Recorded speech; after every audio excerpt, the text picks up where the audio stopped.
I'm Andrea Giles, and you're listening to the Heal from Infidelity podcast, The Thought Model. Hello, and welcome to the Heal from Infidelity podcast, where courageous women learn not only to heal from their spouse's betrayal, but to become the boldest, truest, most decisive, and confident versions of themselves ever. If you know there's more for you than the life you're currently living, but don't quite know how to get there, you are in the right place. Stick around to learn how to create a life that will knock your own socks off. Is it possible? It is, and I'm here to show you how. I'm your host, Andrea Giles. Are you ready? Let's dive in. Hello. Welcome to the podcast. I am doing so great. I'm so happy to be here with you today. I am going to be teaching you something called the thought model. This is the framework for all of my coaching. This is how we can understand our thoughts, understand what's going on in our brains, and see exactly how our thoughts are creating results in our mind. It's an awareness tool.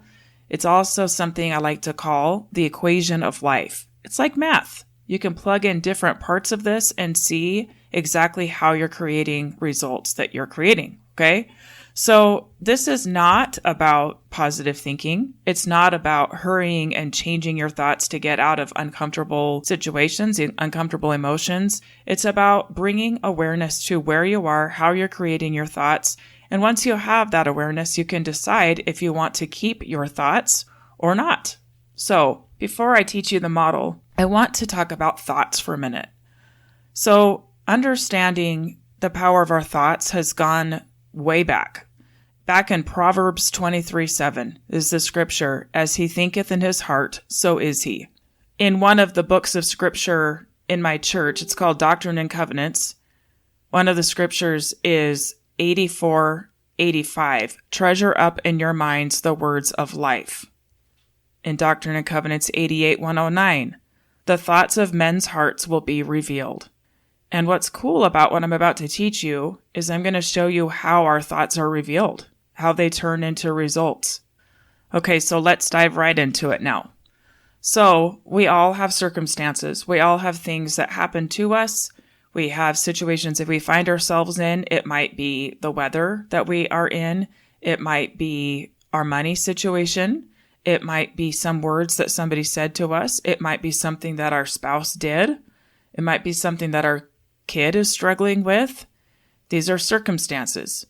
In this thought model, in the circumstance line, the key here is that it has to be neutral. It can't be your opinion about the circumstance. It's just the circumstance. So you make it as vanilla as possible, as factual as possible. So rather than saying my husband was mean and trying to put that in your circumstance line, you would put in there the exact words that your husband said. If you were to put in the circumstance line 200 pounds, that's neutral. What's not neutral is I weigh too much. The weight itself is just a number. It's neutral.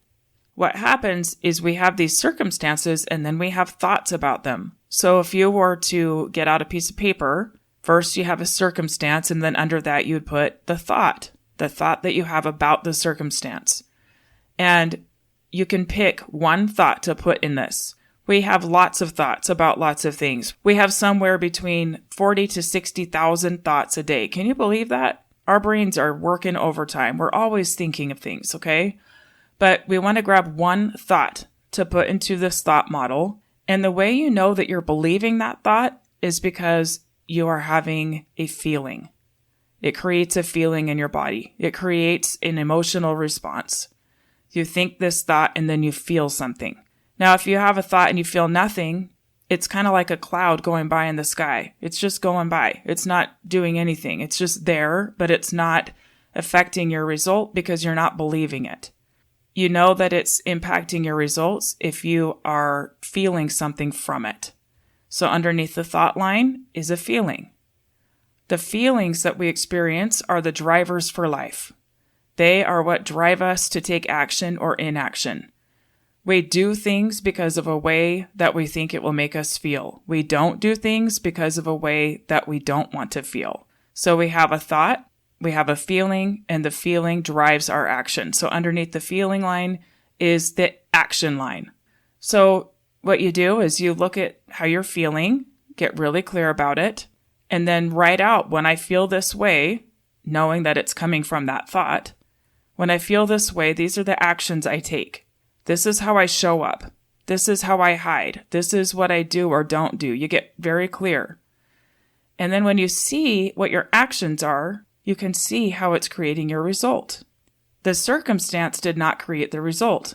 The thoughts, the feelings, and then the actions did. And they all stem back to the thought, not the circumstance. Our thoughts always show up in our results line every single time. So it's like math, right?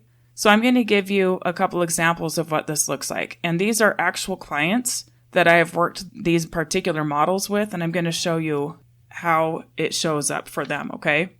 I have one client who is going through divorce, and she is a successful businesswoman. She started a business from scratch, turned it into a 6-figure business, and her soon-to-be ex-husband has told her that he is going to take half of the business and he's going to take half of the custody of their children. And so on one call that we had, she was very, very upset. Her thought was, I'm afraid that he'll win. So in the circumstance line, he says he is going to take half of the business and 50% custody. The thought was, I'm afraid he'll win. The feeling she was experiencing was scared. Well, what do most of us do when we're scared? We tend to hide out. Stay in bed, worry, ruminate over fears. Think about how hard life would be if she didn't have her kids all the time. Think about how hard life would be without all of the income that she had created. And in that time, when I was coaching her, I showed her that the result that she was creating for herself is that she was losing ahead of time. She was creating a result for herself of hiding out from her business, hiding out from her children, and in effect, making it so she wasn't showing up 100% of the time anyway in either of those things. Now, she decided when she heard that and realized that she was creating that for herself ahead of time that she was not okay with that. So she decided to change some things, and we'll get to that in a little bit. The next thing that I wanted to tell you, or another situation, is with a client who is also going through divorce, and they have an upcoming mediation. And there will be things discussed in the mediation about their child and about money. And her thought about it is, he gets what he wants. Her feeling is annoyed. The action she's taking when she feels annoyed is to have self-pity, to have ruminating thoughts, not present in the moment, lose focus on herself and who she is, distracted, and not as present with her son. The result that she's creating for herself is, I don't get what I want. So can you see from that example how essentially she's making for herself the very thing she doesn't want? She's not taking ownership for the things that she wants because she's hiding out, waiting for him to do something differently. Okay? Here's another example. In the circumstance is $500 in the bank. If somebody has a thought of, I can't take care of myself, they might feel depressed. And if they're feeling depressed, they're going to avoid looking at the finances, focused on past financial failures, blame others that they don't have more money, and stay stuck there. The result is, I don't take care of myself. So that thought of I can't take care of myself turns into I don't take care of myself. So oftentimes what our results show is evidence of the thought. I have mentioned in past episodes that our brains are really, really good at conserving energy. So it's kind of like throwing a dog a bone. You throw the dog a bone, the dog goes, and it's like their sole purpose in life to bring that bone back to its master. Our brains are the same. They don't care if the thought is wreaking havoc. If the thought's given, if it creates a feeling, which is a chemical release in the body, it's going to go get it. And so all of those actions are creating evidence of the result. So whether it's really toxic or not, it's going to do it. Okay. So all of the actions are creating evidence. It's like building a case. Okay. So another thing to look for in the thought model is sometimes when we are judgmental of other people, like for example, if our thought is that somebody was rude, our feeling might be anger Our actions might be thinking of all the things that that person did that are so wrong and so rude that they shouldn't be doing. Then in effect, we end up with the result of being rude. That I am rude. We're spending all that time criticizing that person instead of creating a result that we want. That's another way that our actions create our results. Okay, so what can we do about this? First of all, a really important piece to this is that we don't want to hurry up and get out of it. We might want to be like, okay, I see that my results are not working for me. I want to do something different. And we might want to hurry to get out. But until we have like a really clear awareness of what our thoughts are creating for us, when we can really see it, really feel it, really understand it, it's too soon to hurry and change. The reason why is because these are thought loops, right? These are neurological pathways that have been well practiced. And we need to have a lot of awareness of them before we can change them, or we'll find ourselves right back in the same patterns over and over again. We might have well-meaning plans to change our thoughts, but until we really get a clear awareness of what they are, it's best to keep practicing noticing them. And I'm going to teach you how to do that. So sometimes we've been thinking these thoughts for such a long time that we have no idea what the thoughts even are, right? It's kind of like asking a fish in a fishbowl how the water is. They're going to look at you like, what water? They won't even know that they're in water. We're the same way. We're not aware of our thoughts. So how do you find your thoughts to fill out a thought model? The way that I suggest is called doing a thought download. And there's a couple ways to do this I'm going to teach you. One way to do a thought download is simply by dumping your brain out. It's kind of like you get a piece of paper and it's just like dumping it out. You're writing down everything that comes up. There's no judgment. You're just writing. It's just free writing. You're getting it out. You're getting it on paper. You have it in front of you.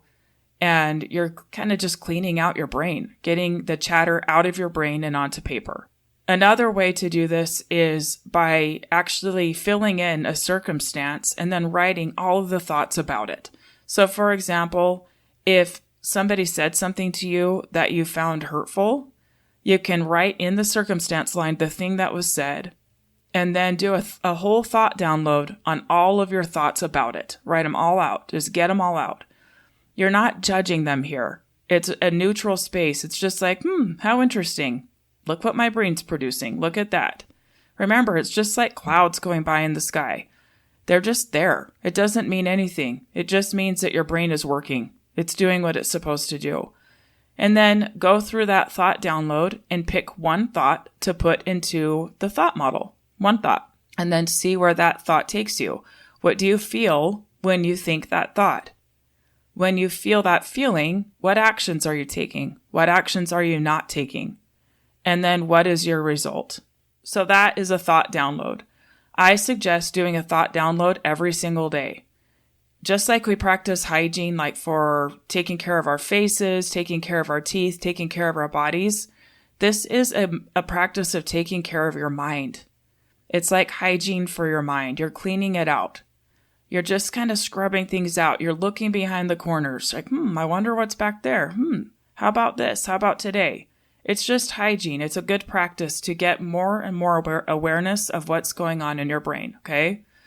So now you're to the point where you have awareness. You can see how the same kind of thinking is showing up, the same kind of feelings, the same kind of actions, and the same results. You've seen it enough times. You'll have the awareness and you're going, okay, now what do I do? So one question I get is, well, why can't you just change the circumstance? And I'm going to speak to that from my own personal experience, okay? So I was married and then got divorced and then I got remarried. I was married for a year to my new husband when I started to learn about this stuff.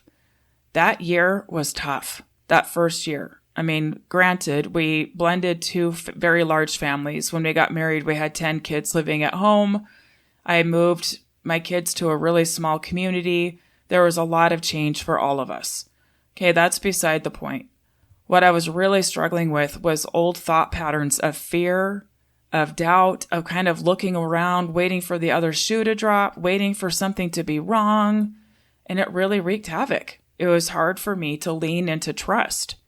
And so instead of enjoying my spouse as much as I wanted to, I often felt scared. I often felt like I was watching and waiting for something to happen.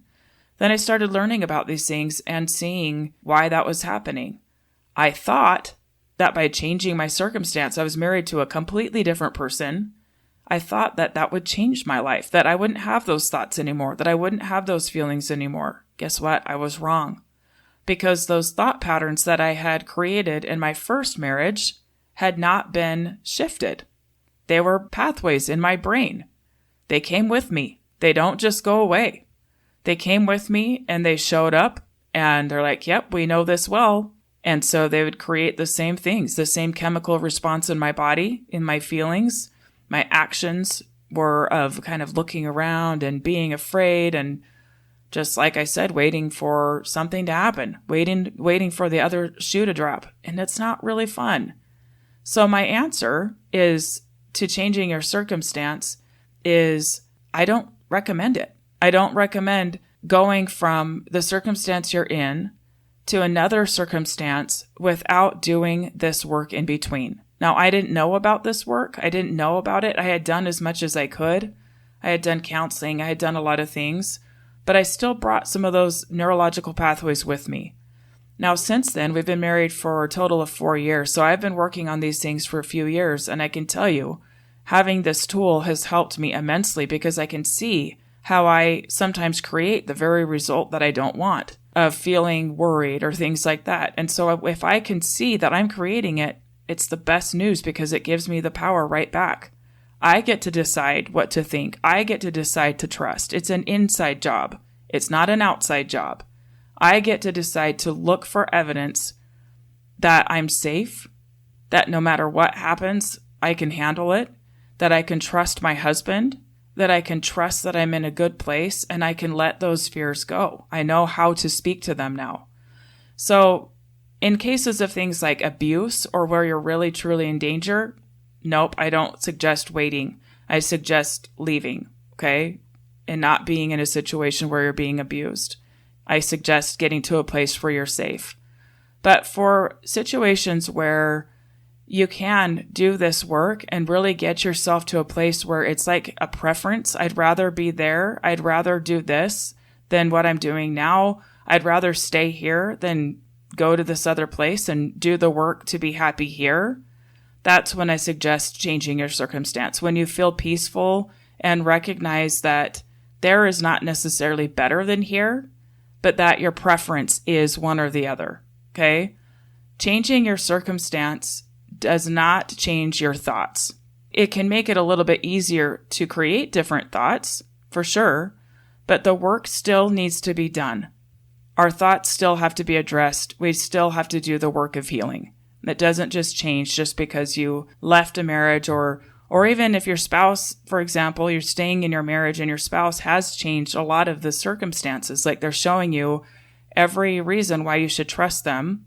Why is it so hard to trust? Our brains want to say, well, maybe there's things that I'm not noticing. Maybe I shouldn't trust. But the truth is, it's because the thought patterns are still there. That's the only reason why.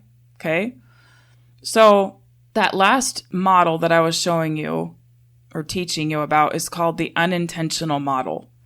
That's what our brains unintentionally hand us. That's the thought patterns. That's those neurological pathways, okay? The intentional model, which I want to talk to you about now, is when we decide beforehand what our results are going to be.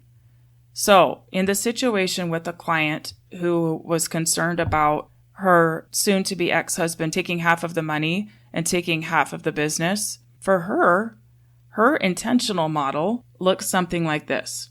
It starts by getting clear on what your result is ahead of time.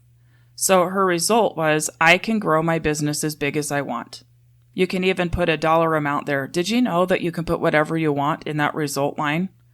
The only rule is that it can't be somebody else's result because we're not in charge of anybody else's result except our own. But we have all the power in our own results, so we can put whatever we want there. For her, I can grow my business as big as I want it. Her actions focus, setting goals, getting up and dressed, intentionally spending time with the kids, intentionally spending time in the business, okay? Feeling, determined. Thought, I'll do everything I can to take care of my family. So can you see how we're working this backwards? It's starting with the result. It's starting with the end in mind and working it backwards. The circumstance is the same. The spouse says words, he will take half of the business and 50-50 custody. It's exactly the same. Yet there's a completely different result because the thought is different. The feeling is different. We take different action when we feel differently, and then you create that new result, okay? That's that scenario. With the other scenario I gave about the upcoming mediation and time with their son and money, the result that this client can create for herself is getting what she wants. She can decide what that looks like. She can ask herself these questions. What do I want? What do I want? Where would I feel heard? Where would I feel like I'm taking care of myself? And get really clear on that result. Take actions to make that result happen. Think about the feeling that needs to drive those actions. And the thought of either I get what I want or we both get what we want. How can we both win here? Okay? It doesn't have to be an either or. In fact, it works best when it's not pitting one against the other. In the scenario about the $500 in the bank, the $500 is still the circumstance. Nothing has changed there. But what if this person decides that they want to make $5,000 a month? That's their result line. For short, I'll call it the R line, okay? The action would be budgeting, looking at how they're spending money, looking for opportunities to earn more money, asking for help in areas that they need help, self-coaching every day to find the thoughts that are holding them back from creating, from showing up for different opportunities. Feeling, determined. Thought, I can provide for myself. Again, exact same circumstance, completely different result. So one way that I like to think about the thought model is you've probably heard the saying, by their fruits ye shall know them. It's actually from a scripture. By their fruits ye shall know them. I like to think of fruit as what we're producing with our thoughts. If we're thinking thoughts that create good fruit, what that feels like is expansiveness. It feels open. It feels hopeful. It feels like creativity, like possibility. If we're thinking thoughts that are shrinking us in, we're kind of putting roadblocks right in front of us. We're not going to be in tune with our creative selves. We're not going to be in tune with possibility or hope or what we are capable of doing. You can actually feel it in your body. With the one bearing good fruit, we're actually feeling open and expansive and like we're growing, and the other, we're shrinking in on ourselves. By their fruits ye shall know them. What are the fruits of your thoughts? What are they creating for you? Sometimes we can't go and change our circumstances. Sometimes we can, but a lot of times we can't. Okay? Some of us have situations and circumstances that are 100% out of our control. We can't control what somebody else does. We can't control weather. There are a lot of things that are outside of our control. We can't control some of the choices that our children make, but we have everything else in our hand to create the results that we want. Isn't that amazing? I love thinking about how powerful we all are.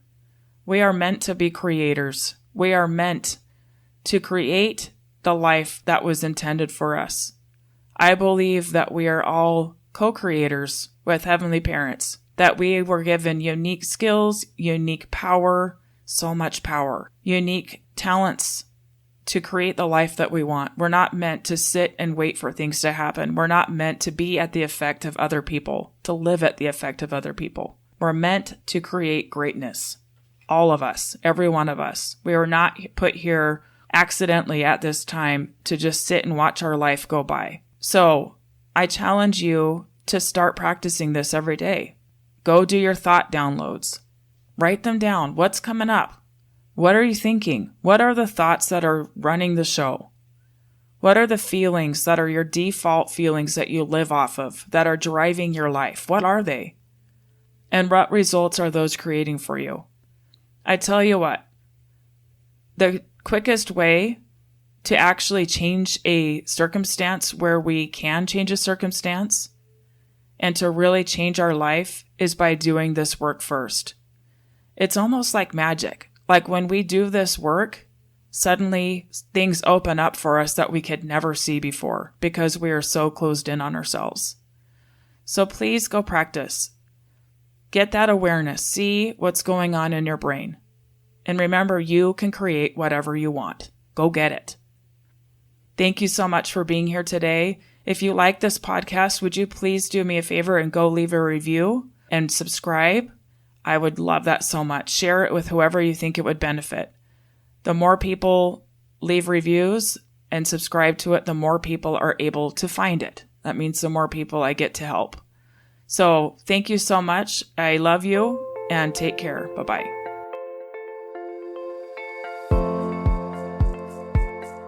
Thank you for listening to the Heal from Infidelity podcast. If you would like to be kept in the know about upcoming free classes, new podcast episodes, and other ways of working with me, go subscribe to my weekly email. You can subscribe at AndreaGiles.com/lies-about-infidelity/. Again, it's AndreaGiles.com/lies-about-infidelity/. I will see you next time.